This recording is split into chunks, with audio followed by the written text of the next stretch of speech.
अब लोग बना ना संस्कृति बचाना है। अरे क्या, अब भाई साहब मैं संस्कृति बचा रहा हूँ। मैंने बोला बेटा 55 साल से मैं लेकिन संस्कृति बचा दो। अब तू बचो भाई, इकन के बचनी नहीं। हिमालय प्लस उत्तराखंड की आवाज। जो सिर्फ एक नाम नहीं, जो नाम है उस आवाज का, उन शब्दों का, उस संस्कृति का, जिसने सबको, चाहे वो एक बच्चा हो, एक महिला हो, सबके चेहरे पर सिर्फ नाम से एक मुस्कान पैदा कर। जब भी यह नाम जिसके भी कान में गूंजता था, उसका चेहरा स्वयं ही उसके होंठ उस गाने पर मजबूर हो जाता। हिमालय प्लस ऐसे महान कलाकार को, घनानंद उर्फ घना भाई को भावभीनी श्रद्धांजलि अर्पित करते। 4 अगस्त 1953 पौड़ी गढ़वाल के गगवा पट्टी के गगवाड़ा गांव में एक बालक का जन्म हुआ, जिसका नाम घना रखा गया। घना यानी घनानंद। घना से घनानंद बनने की यात्रा बहुत ही दिलचस्प है।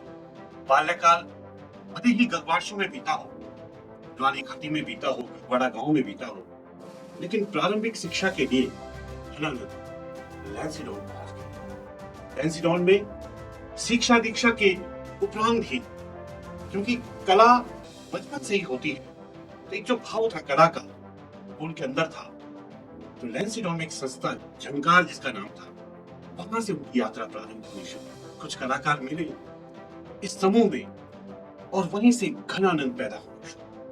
घनानंद जो भी रोल उन्हें मिलता था, जो भी कला के लिए उन्हें कहा जाता था, उस पर सदैव 100% खरे उतरते थे। कहा यह जाता है कि उस जमाने में जब महिला पात्र नहीं होते थे और जो पुरुष थे उन्हें ही महिला पात्र निभाने होते थे, तो पात्र घनानंद बड़ी बखूबी निभाया करते थे। कभी महिला की साड़ी पहनकर, कभी घाघरा पहनकर वो लोगों को गुदगुदाया करते थे। वो गुदगुदाना जो एक छोटे से क्षेत्र में सीमित था लैंसीडौन में, धीरे धीरे बढ़ता गया। उसके बाद घनानंद पौड़ी रामला की तरफ। पौड़ी रामला जो अपने आप में एक ऐतिहासिक रामलीला है, उस मंच पर घनानंद ने जो छाप छोड़ी और धीरे धीरे पौड़ी से निकलकर, पौड़ी गढ़वाल से निकलकर पूरे प्रदेश भर में फैलने लगे। फिल्मों का दौर शुरू हुआ, वीसीआर बने, गाने बने, फिल्में बनी गढ़वाली। हर फिल्म, हर गाना घनानंद के बिना अधूरा लगे। उत्तराखंड के सबसे बड़े गायक जिन्हें गणरत्न भी कहा जाता है, नलिन सिंह नेगी, उनका जो भी मंच सस्ता था उस पर घनानंद जरूर मौजूद होंगे। एक तरफ नलिन सिंह नेगी जी के वो भाव भरे गीत, वो खुदेड़ गीत जो अपने आप में एक जीवन को जीवंत कर देते थे, दूसरी तरफ घनानंद जी के गुदगुदाते हुए चुटकुले लोगों का मन ही भरमा देते थे। घनानंद जब किसी गाने में, किसी भूमिका में आते थे, उस भूमिका को जीवंत करते थे। उनके गाने सरल, ऐसा लगता था कि वाकई हो रहा। उनकी फिल्में, चाहे वो घर जमाई हो, चाहे कोई भी फिल्म हो, लोग बस देखते रहना चाहते थे। एक समय ऐसा आया जब हिंदी सिनेमा के जो हास्य कलाकार थे महमूद, घनानंद जी को पहाड़ का महमूद कहा जाता। घनानंद जी की फिल्मी यात्रा के साथ साथ सन 1912 में एक यात्रा और शुरू हुई, और वो थी राजनीतिक यात्रा।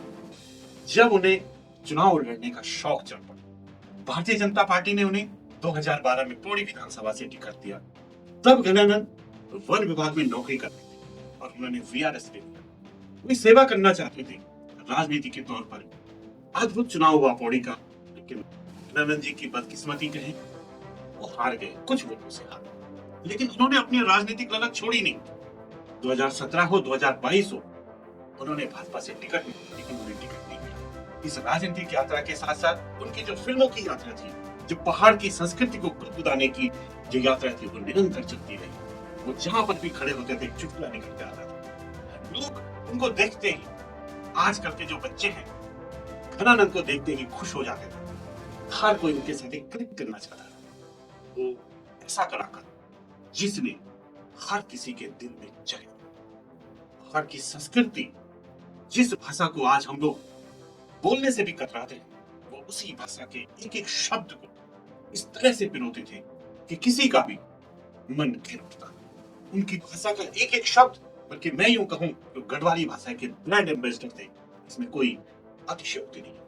उन्होंने अपनी भाषा के लिए, अपनी संस्कृति के लिए, अपनी लोक संस्कृति के लिए 1970 से लेकर अपने अंतिम क्षणों में, जब उन्होंने अंतिम सांस ली, तब तक वो काम करते रहे। अपने अंतिम दिनों में भी उन्होंने एक बहुत ही भव्य इंटरव्यू दिया, जिसमें उन्होंने अपने पहाड़ की संस्कृति के लिए सदैव समर्पित रहने की बात कही। हिमालय प्लस पहाड़ के महमूद कहें या पहाड़ के सुपरस्टार कहें, ये एक लीजेंड कहें, कैसे अपने घना भाई उर्फ घनानंद को पुनः भावभीनी श्रद्धांजलि। हिमालय प्लस के लिए मैं जगत किशोर।